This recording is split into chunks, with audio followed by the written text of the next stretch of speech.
12 de maio de 2020, está começando mais uma edição do Jornal da Manhã, destacando para você as principais notícias do Brasil e do mundo. Em depoimento, o ex-diretor-geral da Polícia Federal, Maurício Valeixo, diz que o presidente confirmou que queria alguém com maior afinidade no comando da PF. Diretor da ABIN, Alexandre Ramagem, diz ter apreço da família Bolsonaro, mas nega ter qualquer tipo de intimidade. No mesmo caso, o ministro Celso de Mello, do STF, autoriza a perícia em vídeo de reunião no Planalto, citada por Sérgio Moro. Jair Bolsonaro diz que lamenta cada morte por coronavírus e defende maior transparência e controle dos gastos. O governo apura se militares receberam auxílio emergencial de R$ 600 de forma indevida. O Brasil chega a 11.519 mortes por coronavírus. Nesta segunda-feira foram confirmados 396 óbitos. O total de casos subiu para 168 mil, com 67 mil pessoas recuperadas da Covid-19. Ministro da Saúde, Nelson Tait, defende mudança no protocolo de atendimento a pacientes com Covid-19 e quer antecipar o início dos tratamentos. Cientistas estimam que o coronavírus começou a circular no Brasil no começo de fevereiro, antes do Carnaval. Novo rodízio de veículos em São Paulo é contestado na Justiça, mas segue valendo e hoje só podem circular veículos com placas de finais pares. Em meio à crise do coronavírus, pedidos de seguro-desemprego crescem 22% em abril. Centrais sindicais sugerem adotar corte de salários e de jornadas como política permanente em situações de crise. No mercado financeiro, o dólar sobe 1,33% e fecha a terça-feira cotado a R$ 5,81. Já o Ibovespa caiu 1,49% no primeiro pregão desta semana. E ainda no Jornal da Manhã... Mato Grosso do Sul tem 385 infectados e 11 mortes pela Covid-19. O primeiro registro da doença no estado foi em março, mas pesquisadores acreditam que o novo coronavírus tenha chegado bem antes ao país. Um estudo da Fiocruz mostrou que o vírus começou a se espalhar ainda na primeira semana de fevereiro, 20 dias antes do primeiro caso ser confirmado no Brasil em 26 do mesmo mês. Segundo a pesquisa, algumas pessoas já tinham sido infectadas no fim de janeiro e o carnaval teria ajudado a disseminar a Covid-19. O desemprego aumentaram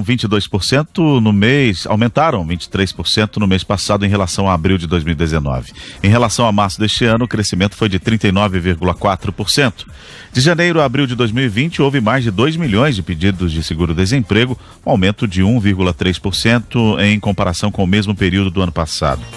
No mês passado, 41,6% dos pedidos foram do setor de serviço e 27,7% foram do comércio, setores mais afetados pela crise do coronavírus.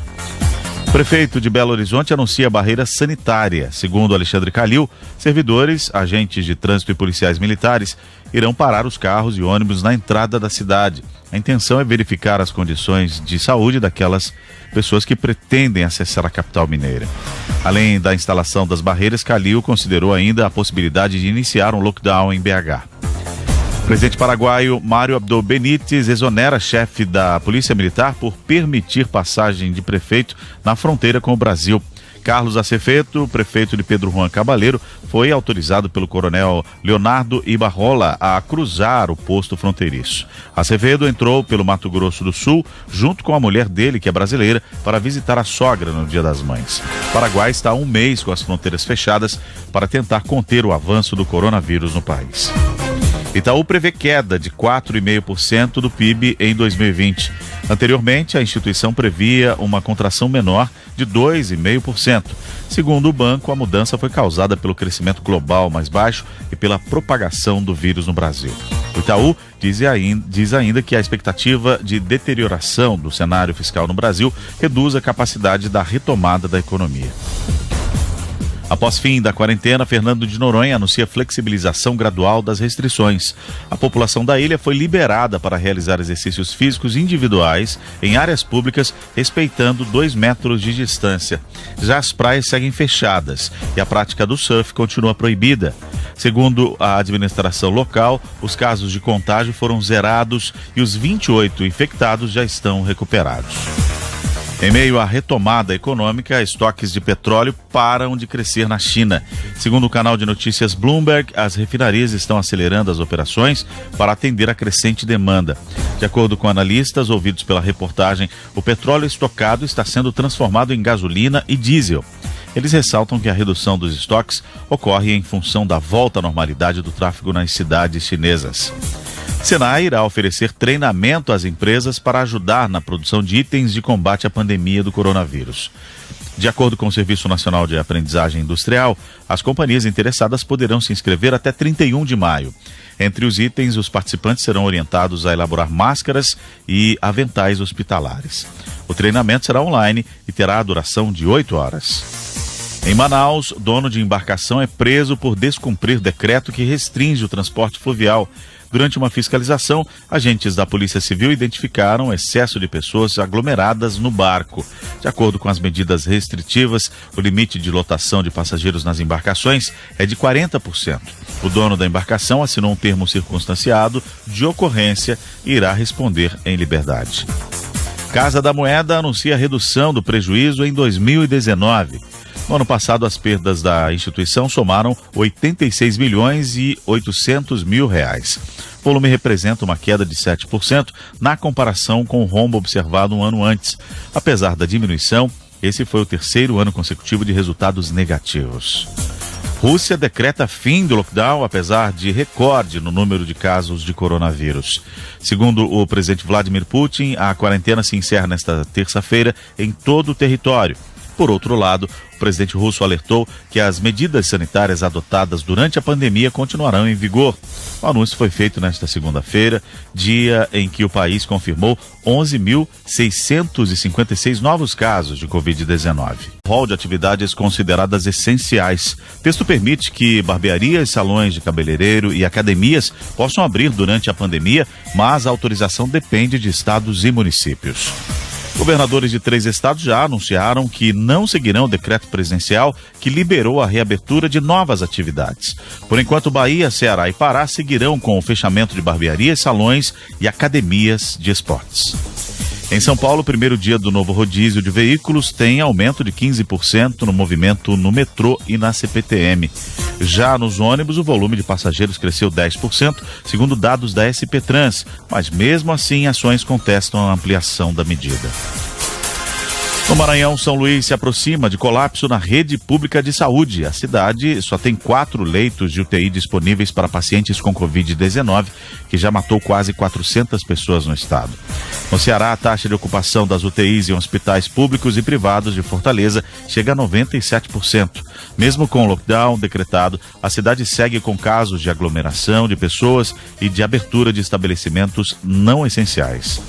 Pernambuco inicia rodízio de veículos em Recife e outras 4 cidades. Pelo menos nos próximos 15 dias, esses municípios também terão regras mais rígidas para a circulação de pessoas e o uso de máscaras será obrigatório. Belo Horizonte inicia a aplicação de barreiras sanitárias nos principais acessos à cidade. O prefeito da capital mineira, Alexandre Calil, não descartou adotar o chamado lockdown, mas reforçou que a reabertura do comércio está prevista para o dia 25 de maio. Pesquisa da Unicamp calcula que isolamento social pode salvar 15 mil vidas no Brasil se continuar do jeito que está pelas próximas 2 semanas. O estudo avalia a taxa de contaminação do coronavírus, que está atualmente em 1,59, mas que já foi de 2,15 no início da pandemia. Por outro lado, na Europa, Espanha e Itália mantêm trajetória de redução da Covid-19 e de reabertura da economia. França e Alemanha também avançam na tentativa de voltar à normalidade, mas sem perder os cuidados contra o coronavírus. Gastos com cartões corporativos da presidência subiram 59%, mesmo sem as despesas do resgate de brasileiros na China.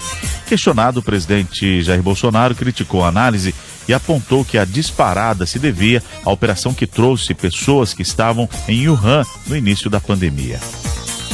Ex-presidente da Petrobras volta a ser condenado em processo da Operação Lava Jato. O juiz Luiz Antônio Bonar sentenciou Aldemir Bendini a 6 anos e 8 meses de prisão pelo crime de corrupção passiva. Na Itália, o Ministério do Esporte autoriza a retomada de treinos coletivos a partir da próxima segunda-feira. Por outro lado, o Reino Unido proibiu qualquer evento de esporte profissional até o dia 1º de junho. Uma pesquisa realizada com 511 atletas profissionais que atuam na primeira, segunda e terceira divisões do Campeonato Paulista, além do torneio feminino, mostra que 64% deles são favoráveis e 36% contrários à volta do futebol. O levantamento foi feito por uma consultoria a pedido do Sindicato dos Atletas de Futebol do município de São Paulo. A margem de erro é de 4 pontos percentuais. Não há, no entanto, números específicos sobre o que pensam os jogadores de Corinthians, São Paulo, Palmeiras e Santos. Recentemente, o volante Felipe Melo, do Palmeiras, se mostrou favorável à volta dos jogos. Já o goleiro Cássio, do Corinthians, avalia que não há condições de segurança para o retorno do futebol. Também nesta segunda-feira, o Corinthians pediu à TV Globo, à Confederação Brasileira de Futebol e à Federação Paulista para, depois da pandemia, não jogar mais no período noturno e também aos domingos. A solicitação vem após o clube entrar em acordo numa ação trabalhista com o ex-jogador Paulo André, que atuou no time de 2009 a 2014. O atleta acusou a equipe de descumprir diversas obrigações, entre as quais o não pagamento dobrado pelo trabalho prestado aos domingos e feriados. Após um acordo, o Corinthians aceitou pagar aproximadamente R$ 800 mil ao ex-jogador. Como não há previsão de volta dos jogos, pelo menos nesse momento, as entidades envolvidas não têm prazo para responder. No entanto, a tendência é que esse pedido seja negado. Em Brasília, o hospital de campanha montado no estádio Mané Garrincha irá receber pacientes a partir da próxima semana. O anúncio foi feito pelo governador do Distrito Federal, Ibanez Rocha, que visitou o local nesta segunda-feira. Ao todo, serão disponibilizados no espaço 170 leitos de enfermaria e 20 de UTI. A ideia é que o hospital de campanha receba casos leves da Covid-19 transferidos da rede pública de saúde. Goldman Sachs diz que pessimismo logo irá predominar no mercado de capitais dos Estados Unidos. Segundo a instituição, o principal índice de ações do país deverá recuar até 20% nos próximos 3 meses. Na avaliação do banco, o retorno à normalidade econômica ainda está muito distante e os investidores têm se precipitado. O Goldman Sachs observa ainda que os riscos financeiros, econômicos e políticos obscurecem a perspectiva para as ações. No interior de São Paulo, o Ministério Público questiona a Prefeitura de Campinas sobre novas regras para a reabertura do comércio. Nesta segunda-feira, a gestão municipal anunciou a liberação dos estabelecimentos comerciais para vendas por entrega e drive-thru. A Prefeitura também autorizou as concessionárias de veículos a abrirem as portas. Segundo a promotoria, o decreto estadual não pode ser flexibilizado e toda a decisão precisa estar embasada em estudo científico. Tesla processa condado da Califórnia para retomar atividades em fábrica. A ação movida contra a administração de Alameda, localidade que abriga uma das principais unidades de produção da montadora. As operações na planta foram interrompidas em 23 de março em razão das medidas restritivas de distanciamento social. Segundo a Tesla, a decisão é inconstitucional e inexplicável e não existe base racional para o fechamento da instalação. Receita com exportações de carne de frango cai 13,9% em abril. A queda foi observada na comparação com o igual período do ano anterior, conforme dados da Secretaria de Comércio Exterior. Segundo a SECEX, os embarques renderam 515 milhões e 900 mil dólares no mês passado. Já o volume exportado diminuiu 4,7% para 343.300 toneladas. Pernambuco decreta a quarentena e restringe a circulação em Recife a partir do próximo sábado por causa da pandemia.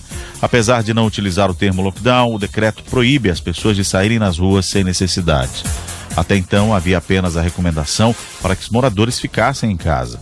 As medidas também serão aplicadas nas cidades de Olinda, Jaboatão dos Guararapes, Camaragibe e São Lourenço da Mata.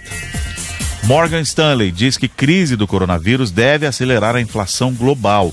Segundo a instituição, os estímulos econômicos dos governos para conter os efeitos da pandemia irão impulsionar a alta dos preços. Na avaliação do Morgan Stanley, os índices inflacionários deverão superar as metas previstas pelos bancos centrais a partir de 2022. A entidade acredita ainda que o avanço da inflação será mais acelerado nos Estados Unidos. No Piauí, mulher com coronavírus se recusa a ficar internada em hospital por não confiar no diagnóstico.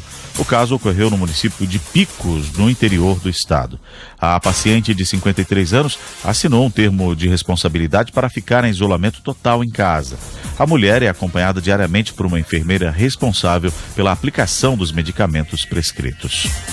O preço do etanol cai na semana em 22 estados e no Distrito Federal.